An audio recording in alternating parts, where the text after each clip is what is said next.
If you saw him today, you'd think it all made sense. The confidence, the business, the stability, the way he speaks now, measured, calm, certain. It looks intentional. It looks planned. It looks inevitable. But success always looks obvious in hindsight. What you don't see is where it actually started. Before the traction, before the income, before anyone believed. There was a version of him sitting in a small apartment, or sometimes in a shared room. And on certain nights, in a car parked under fluorescent lights outside a 24-hour gym. 2:17 a.m. engine off. Phone in hand. Refreshing email. Nothing. That version believed he had nothing. No money. No connections. No guarantee. Just pressure. And here's the uncomfortable truth. The beginning of every success story is almost invisible. The real question isn't, how did he win? The real question is, how do you keep going when there's no proof it will work? At that stage, success wasn't the problem. Survival was.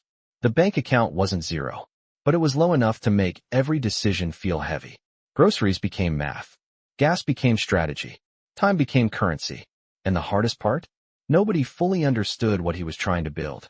To them, it looked unstable, risky, unrealistic. Maybe you should just get something stable. Maybe this isn't the right time. Maybe you're aiming too high. They weren't trying to tear him down. They were trying to protect him. But protection can sound a lot like doubt. Applications sent. No response. Pitches made. No deal. Projects launched. No traction. Again, and again, and again. Failure at this level isn't dramatic. It's repetitive. It's refreshing analytics with hope and closing the app disappointed. It's telling yourself next month will be different. And then it isn't. This is where doubt gets loud. Maybe I'm not cut out for this. Maybe successful people just have something I don't. Maybe I started too late. Doubt doesn't scream. It whispers. And whispers sound reasonable at 2 a.m. Rock bottom isn't losing everything. Rock bottom is losing certainty. It's when you can't tell if you're early or wrong. If you're building momentum or wasting time. Most people don't quit because they lack talent. They quit because they can't tolerate ambiguity. And one night, not dramatic, just quiet, quitting felt logical. Laptop open. Bills due soon. Silence in the room. Stopping would have made sense. But something shifted. Not emotionally. Strategically. The next morning, same apartment, same uncertainty. He asked a different question. What would someone successful do in my position right now? Not what feels good. Not what feels inspiring. But what is effective? That's where ownership became absolute. No blaming the market. No blaming timing. No blaming lack of connections. If this fails, it's on me. That thought is heavy, but it's freeing. Because if it's on you, it's within your control. Up to that point, he relied on motivation. Working when inspired. Planning when energized. But motivation is unstable. So he replaced motivation with structure. Wake up at the same time. Work in defined blocks. Track output, not feelings. Measure weekly, not hourly. It wasn't glamorous. It was boring. And boring is powerful. He stopped trying to win big and started trying to get better.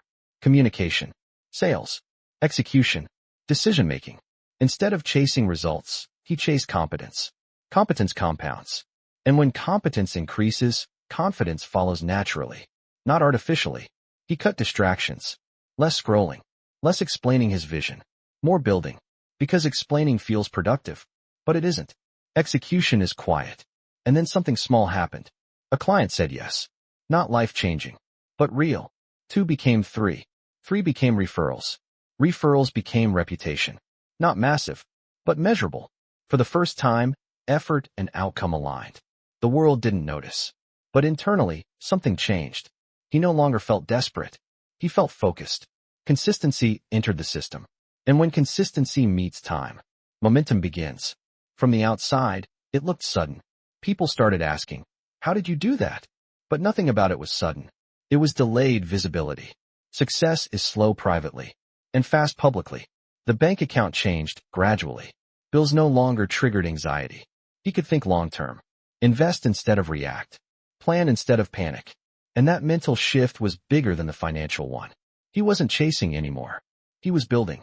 Freelance turned into collaboration. Collaboration slowly turned into a small team. With growth came expectation. Clients expected results. The team expected leadership. Partners expected consistency. Pressure didn't disappear. It upgraded. Before, the pressure was survival. Now it was performance. And performance pressure is different. It doesn't threaten your rent. It threatens your reputation. There was also loneliness. In the early days, friends related to struggle. Now they saw success. And success creates distance. Not intentionally, but naturally. Some relationships faded. Not from conflict, but misalignment. He also faced a new fear. What if I lose this?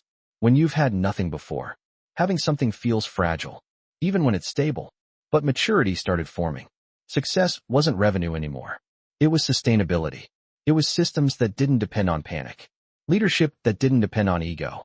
Structure that didn't collapse under stress. And here's what changed the most. He stopped tying identity to outcomes. He trusted competence.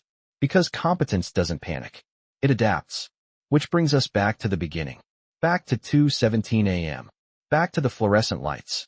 Back to the version of him who believed he had nothing. Looking back now, he didn't start from nothing.